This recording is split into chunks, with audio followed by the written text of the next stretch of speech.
Olá, meu nome é Felipe Cavalcante e este é o podcast Além da Curva.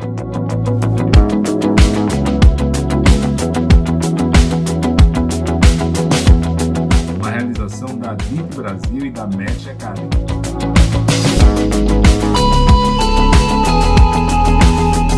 Aqui eu coloco em prática a minha paixão por difundir conhecimento e ajudar as pessoas e empresas. E você terá um encontro marcado com as lideranças e empreendedores que estão fazendo a diferença nos setores imobiliário e turístico do Brasil.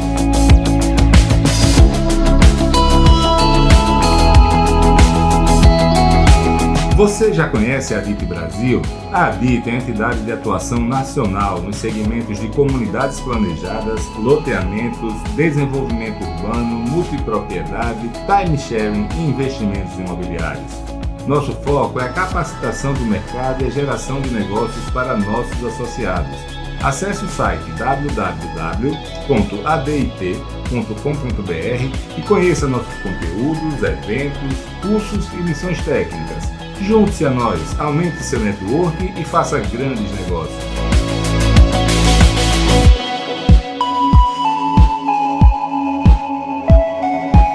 A Match traz para o Brasil um novo conceito de união entre conteúdo de qualidade e geração de negócios.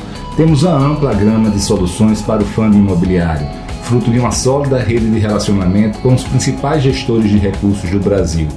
Se você precisa de recursos para seu empreendimento, fale conosco, certamente teremos uma solução. Com os serviços de advisory e conselho de administração, as empresas poderão contar com toda a experiência, conhecimento, rede de relacionamento e dedicação pessoal de Felipe Cavalcante para planejar seu crescimento ou para reduzir a curva de aprendizagem nos setores de multipropriedade, time sharing, bairros planejados, loteamentos e complexos imobiliários turísticos. Já os cursos realizados pela Match apresentam assuntos muitas vezes inéditos no Brasil, sempre com viés prático e realizado pelos principais especialistas do país. Com o Advice Club, incentivamos o network e a troca de experiências entre empresários e executivos dentro de um ambiente único de transparência e colaboração entre os participantes. Através do movimento Somos Cidade, a Match está contribuindo para difundir o papel positivo do setor privado no desenvolvimento urbano e a importância de tornar as cidades mais acolhedoras para as pessoas. Com os podcasts Além da Curva e Somos Cidades, a newsletter Fica a Dica e o blog Para Reflexão, reforçamos nossa missão de reunir, simplificar e difundir conhecimento.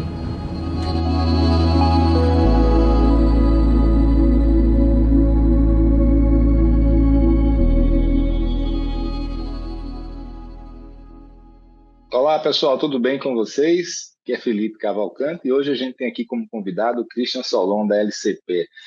O Christian é um novo entrante aí, né? LCP entrando no mercado de fundos no Brasil e eu estou ansioso aqui para conhecer um pouco melhor do que eles têm feito. A gente já tem batido alguns papos aí, né, Christian?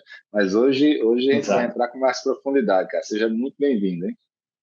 Obrigado, Felipe. Obrigado pela oportunidade de estar aqui falando um pouco sobre a nossa gestora, a nossa tese, o que a gente quer fazer de diferente aí em relação ao que é feito hoje no mercado.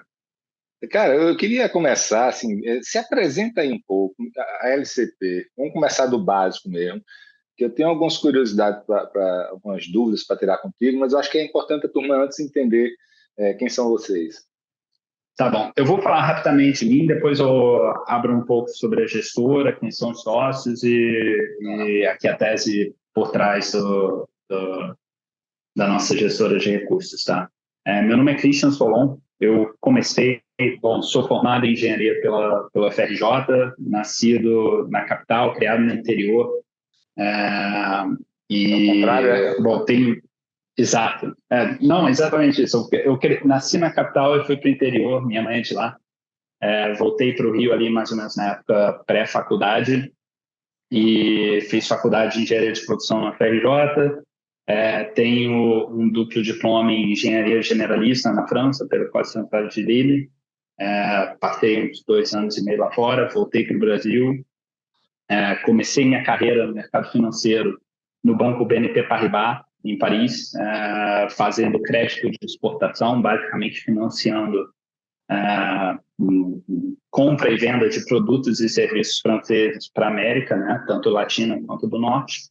E depois desse período no BNP, voltei para o Brasil, trabalhei num grupo de private equity do grupo Icatu, né, dos antigos donos do Banco Icatu, e eventualmente entrei numa nova gestora de recursos que estava sendo fundada pela 3G Capital, em conjunto com alguns sócios fundadores da VINCI Partners, que eram responsáveis pelo time de equity lá, que é a 3G Radar. Lá eu fui responsável por criar um pouco do departamento de operações dentro da gestora e, eventualmente, virei também analista cobrindo os setores de utilities e real estate da gestora de recursos. Fiquei 4 anos na 3G Radar e... Qual é a diferença, Christian, entre a 3G e a 3G Radar?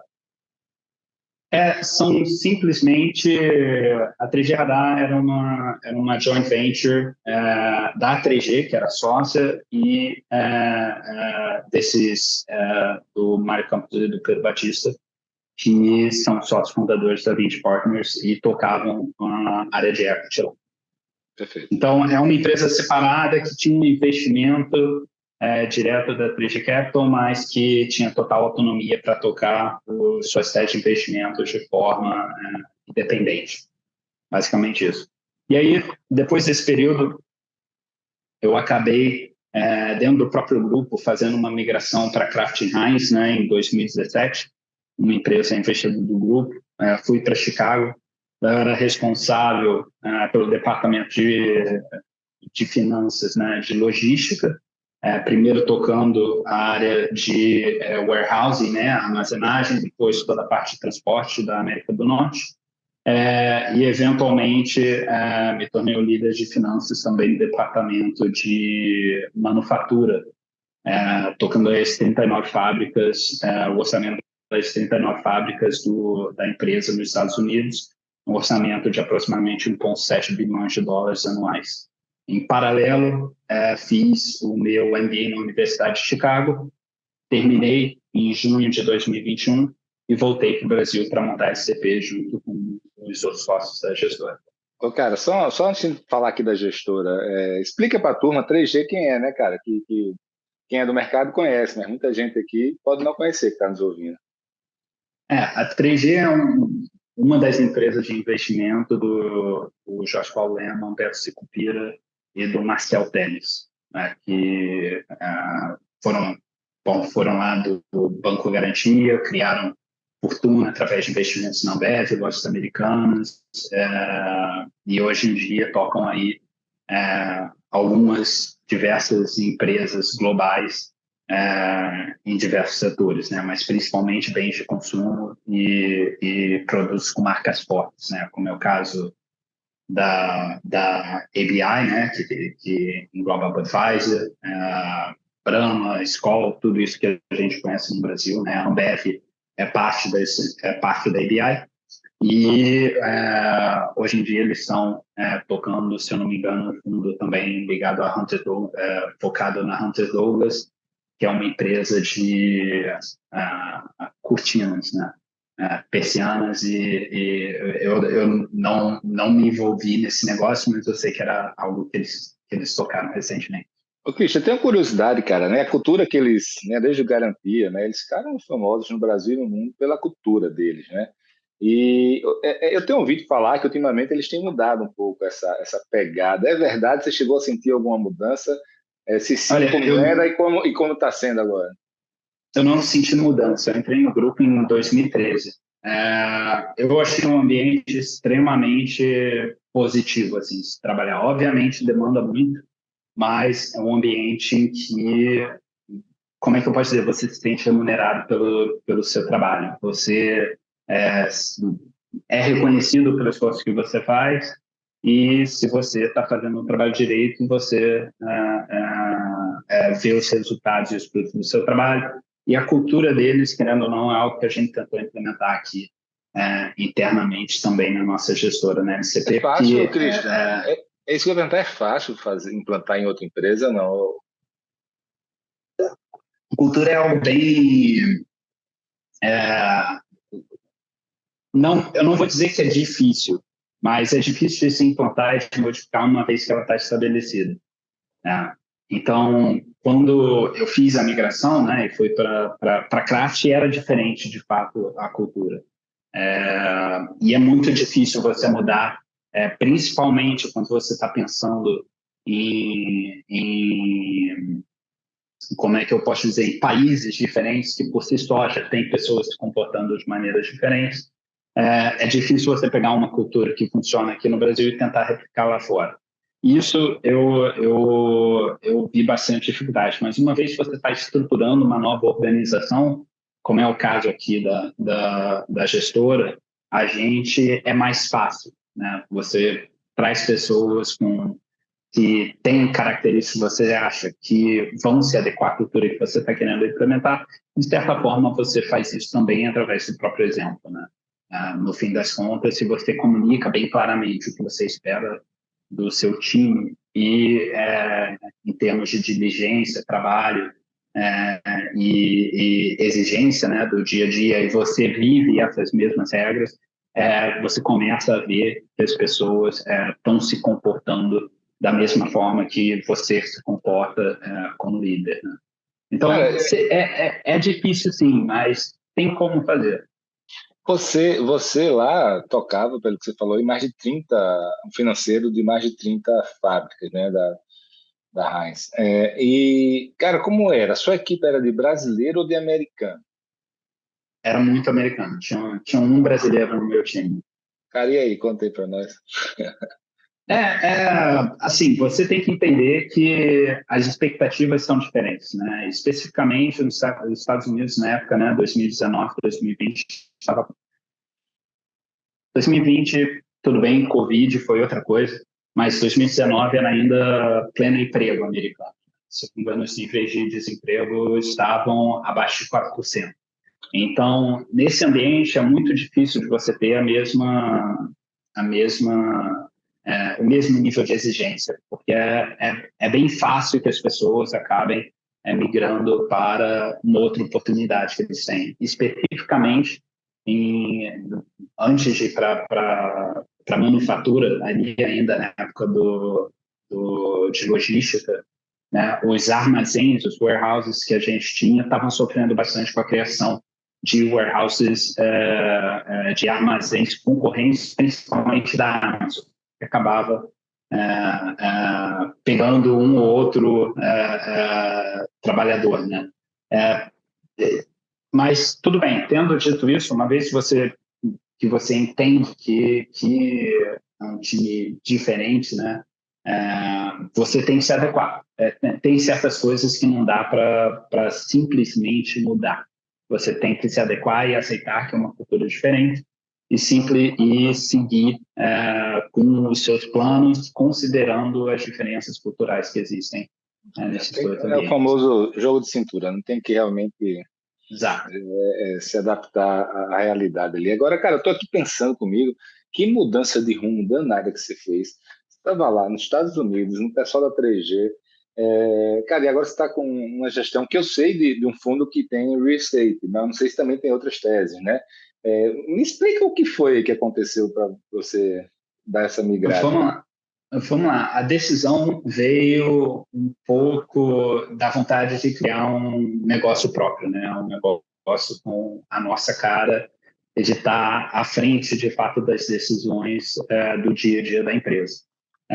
Querendo ou não, era um desafio que estava faltando ainda para dois dos sócios da gestora, né? Eu e o João Gabriel Leitão. E aí eu acho que vale a pena depois a gente falar um pouco deles. Mas essa foi a principal razão. Era uma vontade de pegar um pouco dessa experiência executiva que a gente tinha tido e trazer de volta para o mercado financeiro e tentar fazer algo diferente, né? Que é o que a gente se propõe com o nosso... Ô, Christian, você chegou a cogitar empreender nos Estados Unidos ou em outro lugar? Porque o João, eu sei que também trabalhou na Ásia. A gente é um pouco mais querendo ou não, aqui no Brasil, a gente tem uma rede de contatos muito forte, que a gente se alavanca na hora de criar as nossas teses de investimento. Lá fora é algo um pouco mais difícil, né? Querendo ou não, você tem uma dificuldade por ser estrangeiro de criar a mesma rede de contatos que você teria se você não fosse estrangeiro, né? Então, tendo dito isso, obviamente é mais fácil começar um novo negócio aqui no Brasil do que lá fora. Se fosse tech, talvez seria outra coisa, é um ambiente em que eles têm um pouco mais de abertura. Mas em finanças, não era algo que a gente achava que conseguiria num curto ou médio espaço de tempo endereçar. Perfeito. Cara, e fala aí dos sócios, assim, porque eles, geralmente sócios se unem quando é complementar, né? É o caso de vocês, não? Exato. Bom, o outro sócio executivo da gestora, né, o João Gabriel, então, eu conheço de longa data, ele também trabalhou na 3G, ele foi do time da 3G Capital de Nova York. Em 2010, se não me engano, ele entrou um pouco antes de mim, voltou para o Brasil, ajudou a montar a gestora 3G Capital do Brasil, que ficava ali no Rio de Janeiro. E em 2013, com a compra da Heinz, que foi um pouco depois ali de quando eu entrei na Radar, ele foi alocado como um dos primeiros executivos na Heinz em Pittsburgh. E ele seguiu carreira na Heinz e posteriormente Kraft Heinz por 8 anos, né? Como você mesmo falou, acabou eventualmente migrando para a Ásia, onde ele chegou a ser Managing Director, né, diretor de 7 ou 8 países no Sudeste Asiático, e uma das áreas que mais estavam crescendo, né, um dos mercados que mais estavam crescendo para a empresa. E ficou lá até março de 2021, quando ele voltou para o Brasil, né? Eu e o João, a gente se uniu a 2 sócios capitalistas, né? 2 sócios da gestora que ajudaram a gente com o CID e também ajudam a gente na prospecção e avaliação de oportunidades de investimento. Um deles é o Wilson de Lara, que para quem não conhece é quem fundou a Delara Logística, que eventualmente, depois da fusão com o Antigo de Ferrovias da GP Investimentos, se tornou a ALL, né, que nos anos 2000 foi um dos maiores IPOs da Bolsa Brasileira. O Wilson foi acionista da ALL até eventualmente vender a empresa no final dos anos 2000, início de 2010. E depois desse período ele começou a investir em diversos setores da economia brasileira, né? Junto com o nosso quarto sócio, que é o Carlos Gamboa. O Carlos começou no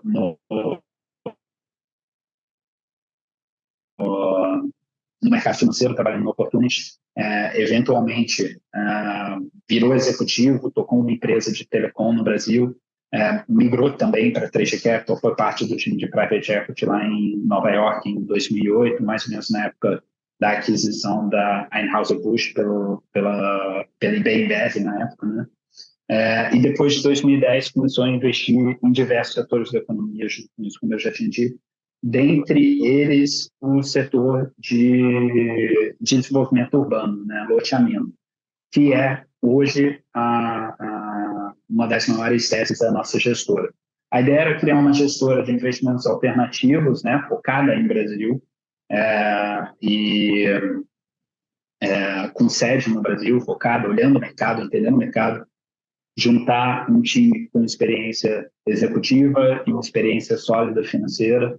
E a nossa primeira tese de investimento, o primeiro fundo que a gente botou de pé foi o Life Uns, né? Que hoje em dia pode ser comprado na bolsa facilmente, e que a tese de investimento basicamente se alavanca na experiência dos sócios no setor imobiliário, loteamento e com foco específico na região sul. É algo que, não, pelo menos de acordo com o nosso conhecimento, não tem nenhum fundo que tem esse tipo de quando você fala região sul, é só sul ou sul-sudeste?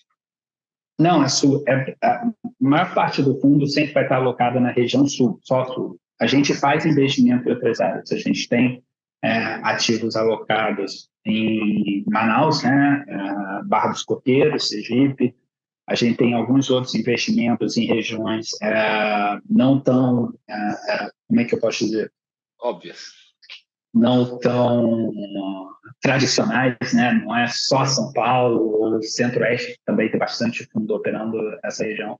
A gente quer focar onde os investidores da Faria Lima, né, Eixo Rio-São Paulo, têm dificuldade de entrar, né? Então, a nossa sede fica em Curitiba, hoje a gente tem uma filial também em São Paulo, mas a nossa sede e sempre vai ser em Curitiba, e o foco do nosso fundo vai ser na região sul, né? Que a gente acha que tem uma economia muito diferenciada no Brasil, com exposição à indústria, exposição à agro, pegando diferentes momentos do ciclo econômico e não simplesmente estar dependendo aí de preço de commodities ou de uma indústria regional.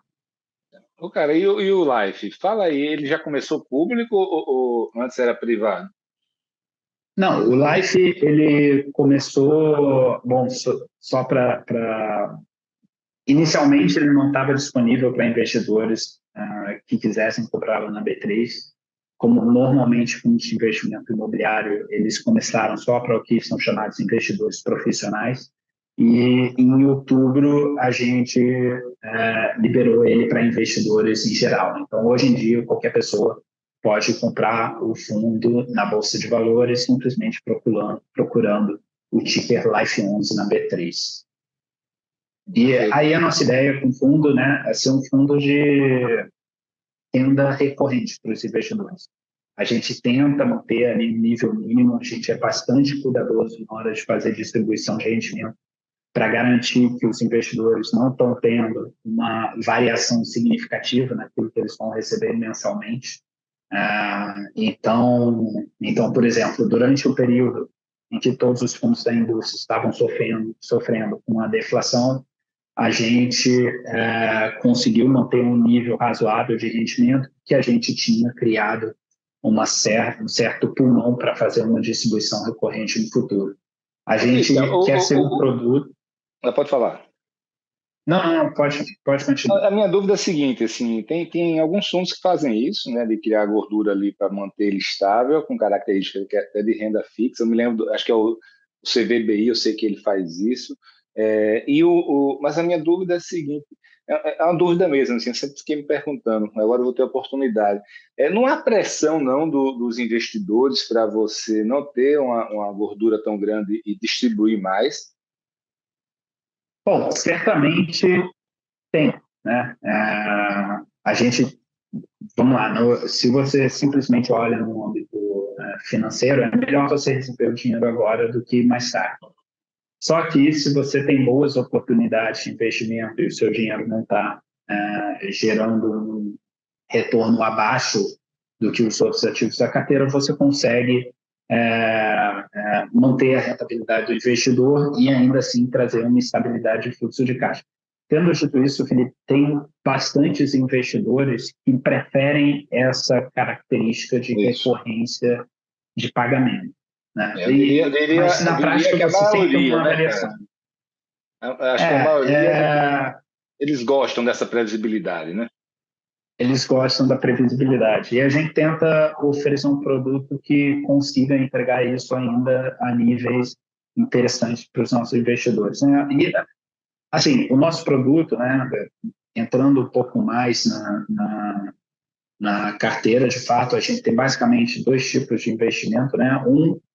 São CRIs, né, que são dívidas securitizadas, basicamente uma forma de se fazer financiamento para os desenvolvedores, e outros são, de fato, a compra de carteiras de recebíveis e a gestão dessa carteira de recebíveis. Então, dado que a gente não faz investimento em equity, que gera um fluxo um pouco mais instável, então, dado que a gente tem uma carteira com esse perfil, a gente consegue manter uma rentabilidade, um rendimento mensal relativamente recorrente para os nossos investidores. Cara, vocês fazem true ou não? Então, isso que eu falei da compra e gestão de carteira é o que a gente chama de true sale, né? No mercado, a gente já viu casos usando a terminologia de formas diferentes. Existem casos que chamam de true sale um CRI sem coobrigação, né? Só para entrar um pouco na terminologia e deixar mais claro, para quem for assistir essa entrevista, essa conversa lá na frente, sempre que você estrutura um CRI, você tem a coobrigação do tomador da dívida no pagamento do CRI. Você pega a carteira de recebíveis, né, do tomador da dívida, e a própria carteira gera o fluxo de caixa recorrente para que você pague tanto a amortização quanto os juros e a atualização monetária da dívida. Só que, caso por alguma questão de inadimplência a carteira não consiga gerar o caixa necessário para fazer o pagamento, o tomador da dívida tem a obrigação de botar dinheiro, tirar dinheiro do bolso dele e pagar a dívida. Quando você faz um CRI sem coobrigação, que é o que as pessoas tradicionalmente, algumas casas tradicionalmente chamam de true sale, ele não tem essa obrigação. Então, você, de fato, está comprando a carteira nua e crua e recebendo todo o fluxo que a carteira foi gerada ali para frente. O que a gente não gosta muito dessa estrutura é que você não é dono do ativo. Você não consegue fazer a gestão da carteira de recebíveis, de extratos, negociações, tentar achar alguma solução com o comprador do imóvel, né, para refinanciar o financiamento deles. E o que a gente faz meio que resolve esse problema. A gente não faz uma estrutura de CRI, a gente compra, né, a entidade jurídica, a gente compra a empresa que tem esse projeto embaixo e bota ela embaixo do fundo e faz a gestão, né, dessa carteira de recebíveis de uma forma um pouco mais ativa. Então, a gente sabe exatamente o que está acontecendo com a nossa carteira todos os dias e a gente consegue reagir mais rapidamente a qualquer tipo de evento que não tenha sido previsto inicialmente. Não, perfeito. Isso é o que a gente chama de true sale, só que a gente já viu o pessoal usando uma terminologia diferente. Porque exatamente, tem essa outra mais tradicional que você falou que o pessoal fala, né? Sem a coobrigação. Mas fala agora dos setores que vocês atuam, das teses que vocês estão atuando, cara. Vamos lá. A nossa principal tese é loteamento. Por que a gente gosta do setor de loteamento no Brasil? Tem algumas razões. Do ponto de vista estrutural, o Brasil tem um déficit habitacional relativamente grande. Tá? E isso tem se mantido há bastante tempo, e se a população continuar crescendo da forma como está sendo prevista, a gente deveria continuar tendo um aumento desse déficit, dado o crescimento populacional até ali 2050, se as previsões que a gente tem acesso se mostrarem verdadeiras. Tá?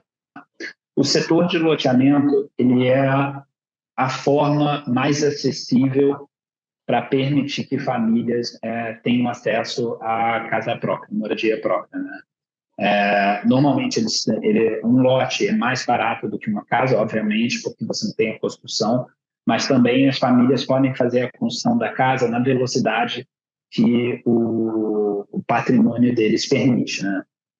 E uma outra questão estrutural do setor de financiamento é que é um setor que já lançou nos últimos anos 120 bilhões de VGV, isso sem contar Rio de Janeiro e Bahia, que são estados que são um pouco mais difíceis de pegar esse tipo de informação, mas ainda assim estados relevantes.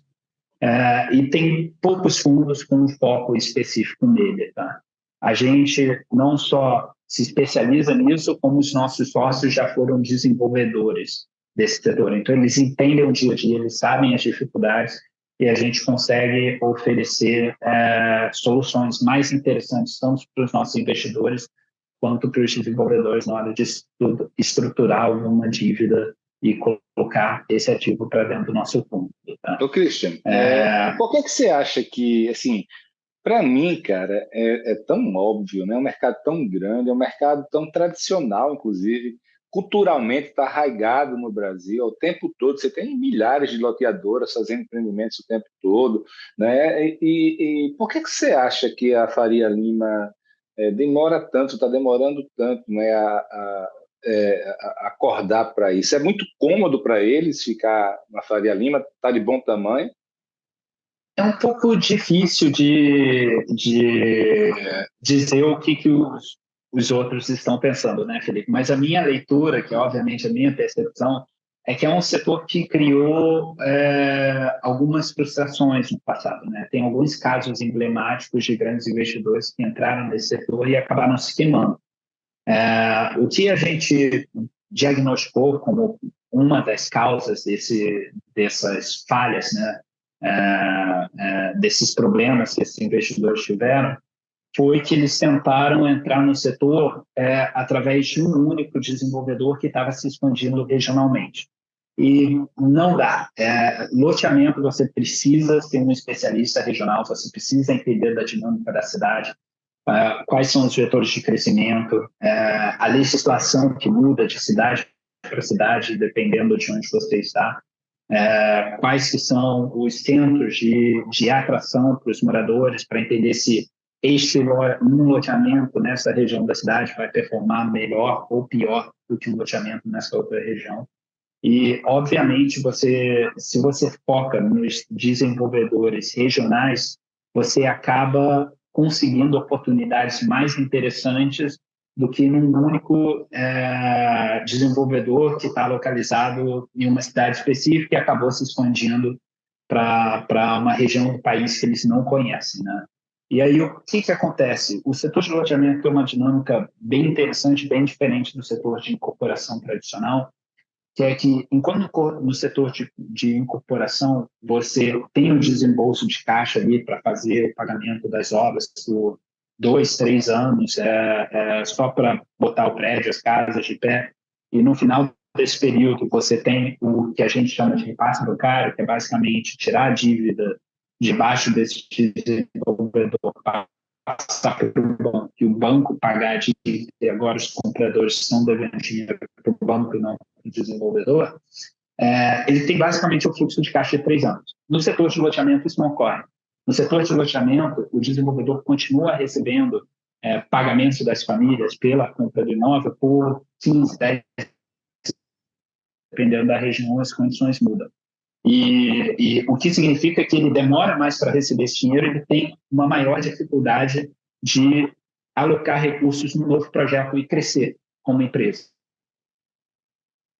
né? E aqui é onde a gente acha um ambiente interessante de se trabalhar, porque a gente está resolvendo o problema do desenvolvedor regional, que não tem recursos para alocar no próximo projeto, para ele poder crescer, e a gente consegue pegar uma carteira de recebíveis bem diversificada que vai gerar recebíveis financeiros para os nossos investidores ao longo de 10, 15 anos, num projeto que muitas vezes já se provou como bastante atrativo e que é um sucesso de vendas.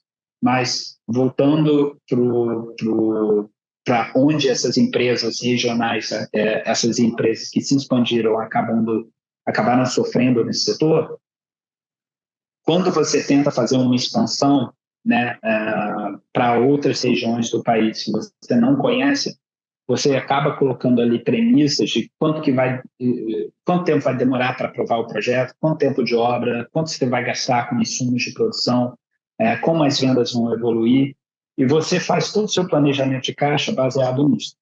Se, por alguma razão, uma dessas premissas, né, dado que você não conhece a região, acabam se mostrando como não verdadeiras, isso gera um estresse de caixa, você basicamente recebe menos caixa do que esperava ou gasta mais caixa do que esperava no projeto, e dependendo do tamanho que você está, isso pode gerar uma reação em cadeia que acaba desestabilizando a empresa como um todo. Isso foi o que a gente viu acontecendo em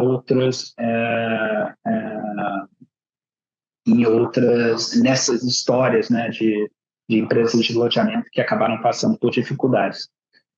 Então, para resolver isso, a gente acaba focando nesses regionais e fica um pouco longe desses desenvolvedores que não têm uma especialidade local.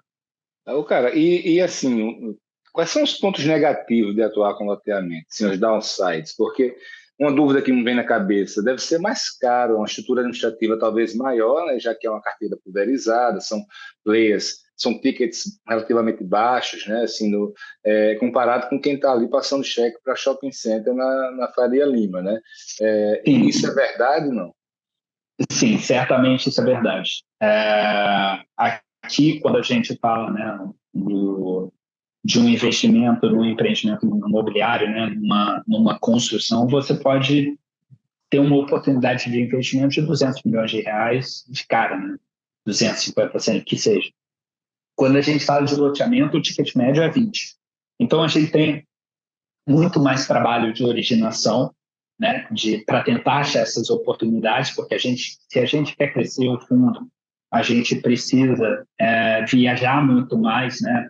Mais uma vez que a gente também não está aqui só em São Paulo, a gente viaja bastante visitando os diferentes empreendimentos, conhecendo os desenvolvedores, entendendo a estrutura deles. E por conta disso, a gente também precisa de um time maior, porque não é mais agora só um projeto que vale 200 milhões de reais, são 10 projetos que valem 20 cada um. Então, sim, você está 100% certo, Felipe, dá bem mais trabalho.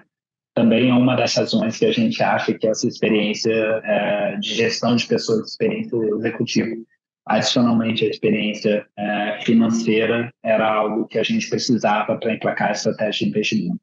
Show. Cara, e a gestão financeira? Vocês acompanham como? Vocês só fazem espelhamento ou vocês assumem o back? Como é que é essa parte de governança? Depende de cada caso, tá, Felipe? Nas operações que são bem redondas, né, a gente faz o que o mercado faz o espelhamento, a gente sempre tenta ter uma interação ali semanal com o desenvolvedor para entender o que está acontecendo com a carteira, tentar ter alguma visibilidade antes dos relatórios dos auditores, né? Chegarem com as informações de como a carteira se comportou.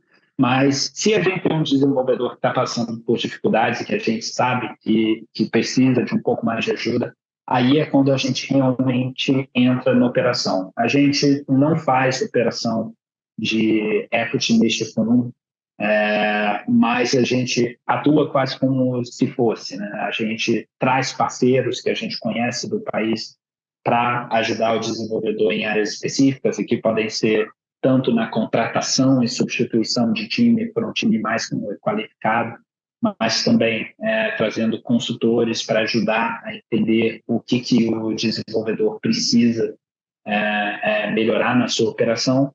E, em alguns casos, a gente até entra na operação, a gente participa das decisões, a gente estabelece processos de gestão de vendas, de gestão de carteiras de recebíveis, de cobrança, rever a regra de cobrança do desenvolvedor e tenta, de certa forma, ajudar ele, dado que dentro da nossa sociedade a gente tem essa vivência do dia a dia de um desenvolvedor imobiliário, tá? de um loteador, de um desenvolvedor urbano. Cara, e em relação a loteamento, eu entendo que por não ter esse funding, né, como você tem incorporação, né, você tem esse mercado todo aí. E, obviamente, ele por não ter esse funding, ele paga mais. E por não ser bem compreendido e ter tido algum estresse aí no passado no setor de loteamentos. E aí, o que eu tenho percebido é que algumas gestoras, né, que têm focado, têm surgido, inclusive, recentemente, de amigos meus, eles têm crescido bastante, exatamente porque são aqueles que têm entregado mais rentabilidade, mais yield para os investidores, né? E geralmente eles estão focados exatamente em loteamentos, que é a tese de vocês, mas também em multipropriedade. Vocês também estão olhando para multipropriedade? Multipropriedade é um setor que a gente não descarta, tá, Felipe? Mas é um setor que a gente conhece menos. Então, a gente tem alguma reticência a entrar pesado numa operação desse tipo, tá? Tendo dito isso, sim, a gente tem, dentro do nosso fundo, a gente investe num fundo de direitos creditórios de uma operação de multipropriedades no Brasil. Mas essa especificamente a gente gosta bastante porque tem uma atratividade, o produto em si gera atratividade regional, não depende de uma, como é que eu posso dizer? Não depende Pegar avião. de uma moda de turismo, não depende cara, a bandeira já atrai a gente para lá. Então a gente entrou nesse produto especificamente porque a gente achava bastante interessante e bem diferenciado do que o resto do mercado tinha. Mas não é algo que é o nosso foco, é algo que a gente colocou na carteira para diversificar também um pouco de risco. A gente estava basicamente totalmente exposto a multipropriedades basicamente totalmente exposto a loteamentos e primeira residência. A gente queria diversificar um pouco e a gente enxergava isso como um beneficiário também. Quando vocês investiram nisso, qual foi a reação dos investidores? Seja qualificados, profissionais, seja pessoas físicas, eles gostaram desse movimento ou não gostaram? Os nossos investidores, né, neste primeiro momento, quando a gente lançou o fundo, que foi quando a gente colocou esse ativo para dentro da carteira, eles eram todas pessoas próximas, né, o que a gente chama de family and friends. Então, pessoas que a gente conhece, que a gente tem uma relação próxima, e, obviamente, uma vez que a gente explica para eles a razão pela qual a gente achou que o ativo era interessante, porque que ele adicionava valor aos nossos investidores no longo prazo, eles entenderam perfeitamente. Tendo dito isso, o nosso mandato, desde o início do fundo, já permitia esse tipo de ativo dentro da nossa carteira. Então, não foi assim, foi algo que a gente já pensava em fazer desde o início e foi muito mais uma questão de comunicar, olha só, colocamos uma exposição pequena nesse setor que a gente já queria explorar e os nossos investidores não tiveram grandes questionamentos aqui, Felipe. Tá, e me diz uma coisa, cara, quais são os receios que você tem em relação à multipropriedade? Por que o pé atrás? Assim? Bom, assim, eu não diria pé atrás ou receio. Eu acho que é mais falta, pode ser um pouco de falta de familiaridade com o setor, né? Mas quando a gente pensa num imóvel, né, numa residência, e você pensa que você vai executar a garantia, tomar a propriedade do imóvel e depois revender para recuperar caso tenha algum problema com o financiamento que você fez, uma primeira residência, né, um imóvel, ele é vendido pelo valor do metro quadrado tradicional, que qualquer família pagaria para ter aquele imóvel. Né? Quando você pensa na multipropriedade, é quase como se você estivesse vendendo o mesmo metro quadrado diversas vezes. O preço por metro quadrado da multipropriedade é bastante superior ao preço do imóvel. E aí, quando a gente pensa num cenário de estresse, né, numa multipropriedade em Campos do Jordão que não deu certo, né, aqui só usando Campos do Jordão como exemplo, porque tem ambos, tem tanto residência quanto imóveis desse tipo, se o projeto da Multi não der certo, você vai vender como? Vai vender como um apartamento. E aí, no final das contas, você acaba tendo uma perda, né? Aquela garantia de recebíveis, dos frutos recebíveis que você esperava, não vai mais acontecer. Então, você precisa ter bastante certeza do sucesso do projeto em que você está investindo. E a gente só entrou nesse especificamente porque a gente tinha bastante certeza de que ele ia dar certo. Bacana. E residencial, cara, incorporação, vocês também estão atuando? Sim, a gente tem, mais uma vez, o nosso portfólio ele é focado em loteamento, mas a gente tem pequenas estratégias para diversificar o risco de exposição setorial do nosso investidor. A gente tem, sim, incorporação vertical e incorporação horizontal no nosso fundo e é também algo que a gente gosta, né? Qual é o principal problema que você tem aqui? É o que a gente chama de risco de investimento. Se o investidor, no momento, se você faz um CRI para uma incorporação horizontal, vertical, né? O investidor vai fazer o repasse bancário daqui a 2 anos, ele vai pegar todo esse dinheiro do CRI e pré-pagar a dívida, né? Pagar a dívida ali no momento do repasse. Se isso ocorrer, você tem basicamente um problema de ter que achar onde alocar esses recursos para manter a rentabilidade do seu investidor. Se você tem um projeto mais longo, você consegue diversificar um pouco esse risco. Tudo bem que tem outros fatores, outros riscos que surgem quando você pega um projeto mais longo, mas incorporação vertical tem esse problema. Adicionalmente, o loteamento tem uma rentabilidade maior do que a incorporação vertical. A margem do loteador é maior do que a margem do desenvolvedor. Bem maior. Então, quando a gente pensa em espaço, né, para botar taxas mais atrativas para o nosso desenvolvedor, para o nosso investidor, é bem mais interessante fazer isso Cristian, por falar nisso, cara, como é que está sendo os últimos 12 meses, por exemplo, em 2022? Qual foi a taxa aí de vocês no ano? Vamos lá. E a gente montou o fundo esse ano, né, Felipe? A gente montou o fundo em março, conseguimos levantar aí ao longo de 2022 aproximadamente 175 milhões de reais, que foi um sucesso, que foi um ano extremamente difícil para a indústria em termos de captação. Inicialmente, a gente esperava que a taxa do screen saísse em torno de 12% em termos reais, 11,5%, algo mais ou menos nessa faixa. A gente conseguiu uma taxa média de quase 13% em termos reais. Tá?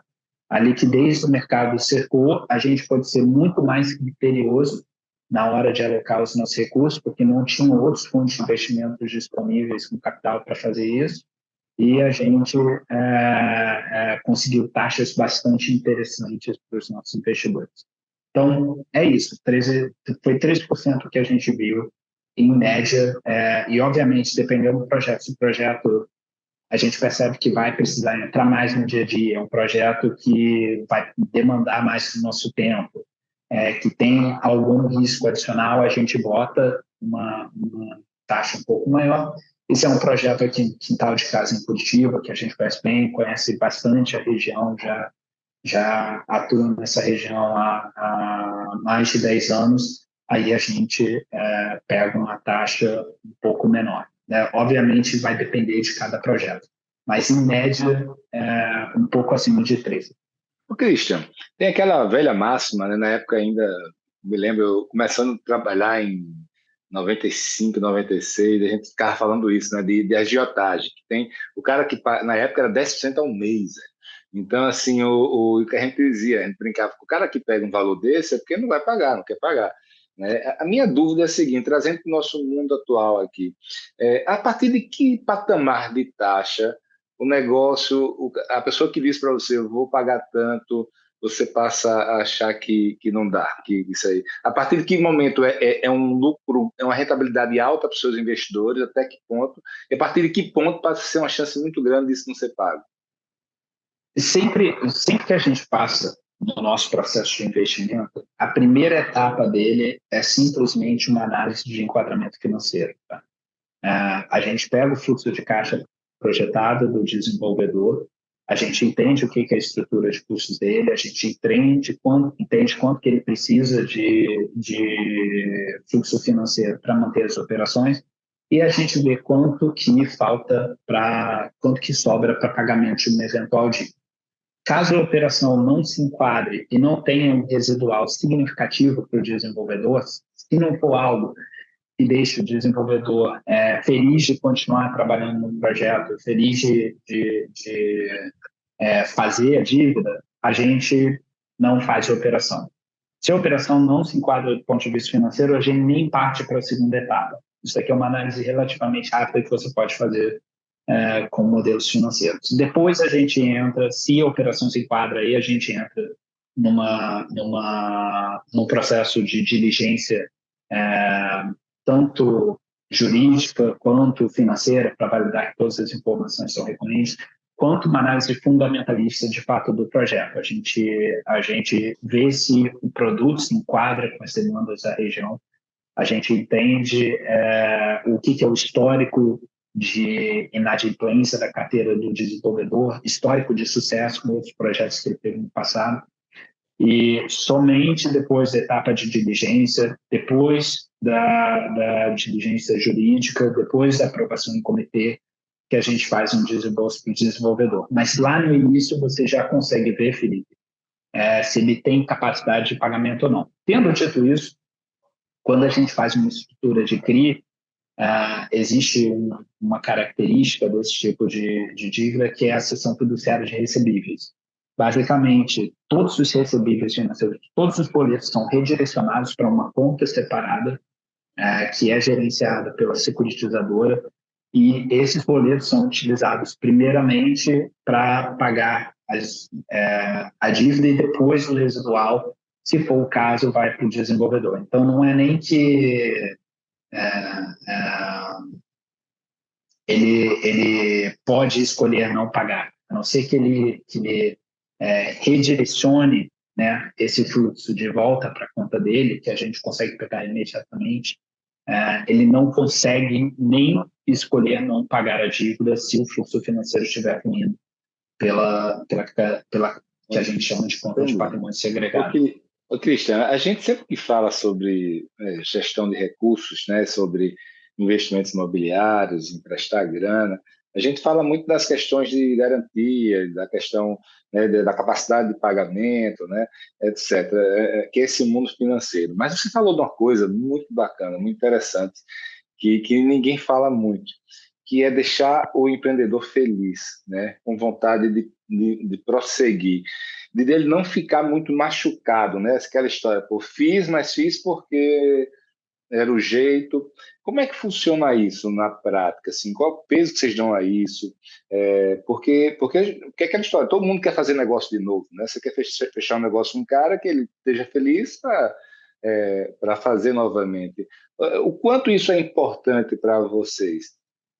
Isso é bastante importante para a gente, tá, Felipe? Nem tanto por uma questão, assim, mesmo se a gente não for pensar do ponto de vista altruístico, né, que não é o caso. É uma forma de gestão de risco. Se eu garanto que o projeto continua sendo atrativo para o meu desenvolvedor, eu garanto que os incentivos dele estão alinhados para que o projeto continue dando certo. E no fim das contas, mesmo que você esteja numa estrutura de dívida, o seu risco final, né, é o risco do projeto. Se o projeto não dá certo, você vai ter dificuldades, né? Você vai precisar entrar no dia a dia da empresa, você vai precisar tomar o projeto e levar ele até a linha de chegada, né? Então, no fim das contas, é uma forma de mitigação de risco, garantir que ele ainda tem uma atratividade, que ele ainda vai sair desse financiamento. Ele vai ganhar alguma coisa, né?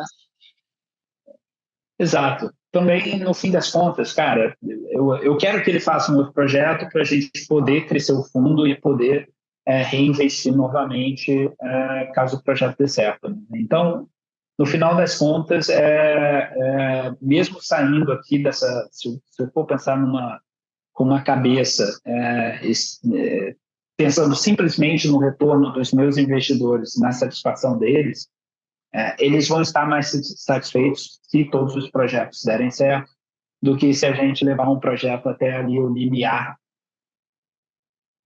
Você falando sobre isso, eu estou me lembrando aqui da questão do... Oi, Cristian, deu uma fugida aí. Oi, Cristian, deu uma fugida, cara. Eu acho que cortou um pouco, Felipe. Cortou. Viu? Mas só assim, você tá me ouvindo? Ouviu tudo? Quer que eu... Não, deu uma cortada, mas se preocupe não, aqui a gente toca. Uhum. Mas o que eu queria falar é o seguinte, você falando isso, estou me lembrando de um cara que eu estava ouvindo a entrevista dele, né? E ele é uma startup de muito sucesso, um cara bem conhecido no Brasil, né? Como fez um exit maravilhoso, etc. Mas no final ele contando que nada, no final ele tinha 4% da empresa só, né? Ou seja, não fazia sentido ele estar ali se matando Não fazia sentido, partiu para outra, né? Cara, agora uma dúvida que eu estou aqui é o seguinte: você, o João Gabriel, pô, viveram ali dentro da estrutura da 3G, a própria 20 ali também é focada nisso. Cara, vocês devem ter aprendido um pouco sobre private equity e como entrar nas empresas, né? E fazer e atuar nelas. Vocês têm vontade ou interesse de também fazer private equity aqui no Brasil, seja no imobiliário, seja em outro setor? Felipe, a gente acredita que bom, para ter uma boa tese de investimento, um bom fundo, é preciso ter foco. Não é algo que pode ser descartado para o futuro, mas neste primeiro momento, o nosso foco é o nosso produto que está de pé.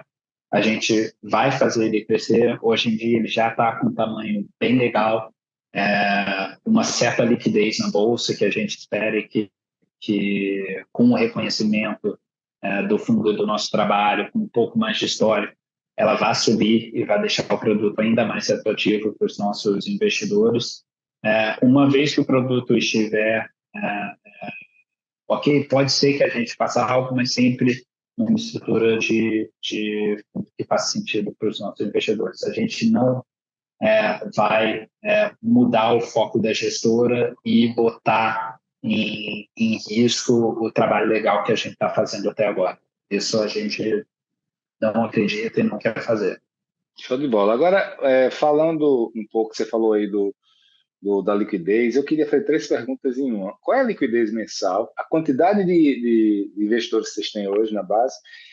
E, cara, captação, né? Você falou um pouco mais atrás aí sobre o cenário horrível de captação que foi esse ano passado, e mesmo assim vocês conseguiram aí levantar uma grana. Quais são os planos de vocês para esse ano? Vocês pretendem fazer novas captações? Vamos lá, liquidez mensal. Eu tenho os dados do fechamento de novembro na cabeça. Liquidez mensal estava em torno de aproximadamente, vou dizer diária, tá? Que é o que eu olho, 30 mil diário, aproximadamente.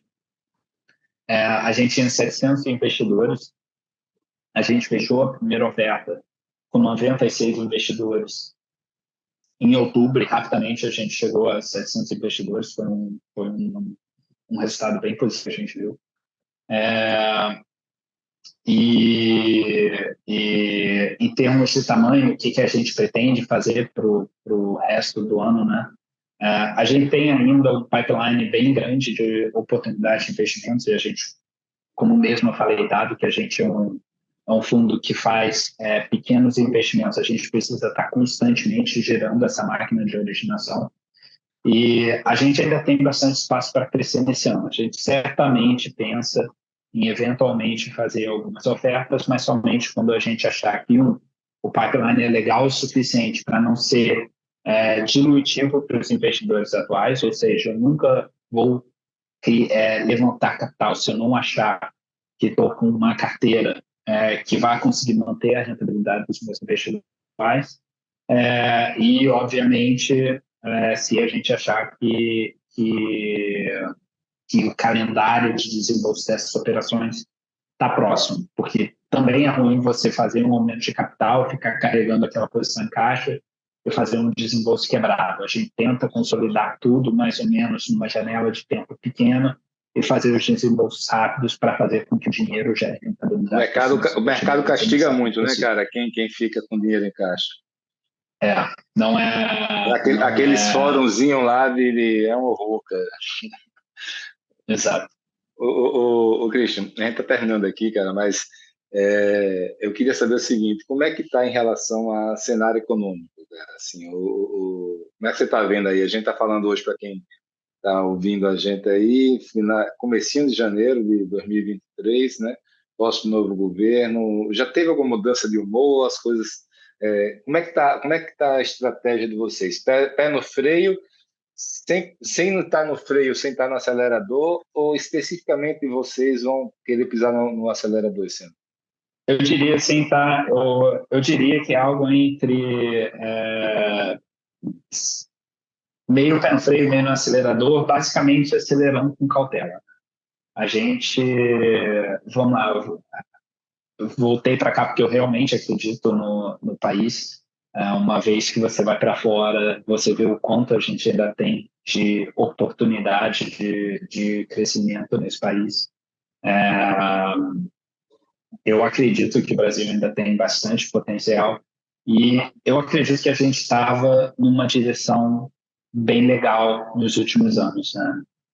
Acho difícil que algo tão catastrófico ocorra para destruir essas oportunidades de crescimento. Não acho que isso deve ocorrer. É bem possível que, sim, tenham algumas medidas que o mercado considere não tão positivas para se realizar investimentos, mas o setor de moradias, né, o setor de loteamentos, residências, é um setor que sempre foi, de certa forma, incentivado pelo governo brasileiro.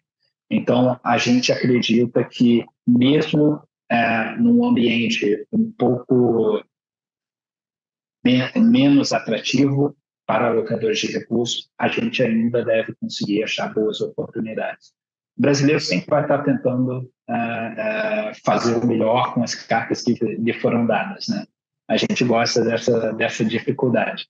Então, sempre vai ter gente fazendo coisa boa e a gente espera conseguir achar essas boas oportunidades. Show de bola. Cara, queria te agradecer aí e aceitar aí no convite por esse bate-papo. Foi bom demais conhecer vocês melhor. E aí eu passo para você agora, para você dar suas palavras finais aí, cara, sua mensagem final. Felipe, bom, então, retribuindo, eu que agradeço aqui pela oportunidade de estar falando um pouco da gestora do nosso fundo e do nosso produto no seu podcast. No fim das contas, a gente está bem animado com o que a gente conseguiu entregar para os nossos investidores até o momento. A gente está bem animado com os projetos que a gente tem para os próximos meses, para esse ano e para os meses que vão vir pela frente. E a gente acredita que, ainda assim, este veículo de investimento é um veículo extremamente interessante para o investidor pessoa física que queira criar patrimônio. Você gera um retorno mensal que você pode decidir reinvestir ou alocar em outros produtos. São produtos acessíveis, né? Qualquer pessoa física possa investir, né? De certa forma, democratiza um pouco mais a geração de patrimônio para os investidores. E a gente espera poder continuar aí com os resultados que a gente tem entregado para os nossos investidores, que têm deixado eles bastante satisfeitos até o momento. E a gente vai trabalhar bastante para isso. Valeu. Cara, você sabe que eu sou fãzaço, né, de fundo imobiliário. Assim. Eu não consigo, assim, toda vez que eu vejo um consultor financeiro, né, um agente autônomo, indicando outras soluções para pessoas próximas de mim, eu falo, cara, esse cara não conhece fundo imobiliário, porque, cara, eu confesso que eu não consegui achar ainda defeito, assim, uma coisa, um risco tal, que eu mesmo os fundos de papel, fundos high yield, tudo isso aí, mesmo assim a estrutura de garantia, a estrutura, né, de tributo, a estrutura de tudo dele, cara, é fabuloso. Eu acho que assim, para vocês que estão com a mão na massa, é uma avenida, você vai ter aí, obviamente, anos melhores e piores, mas cara, é uma baita de uma avenida, ainda mais entrando no mercado que tem tão pouco concorrente, né, cara? É um produto bem bacana mesmo. Isso aí, irmão. Um grande abraço para você, sucesso, hein, Christian? Obrigado, Felipe.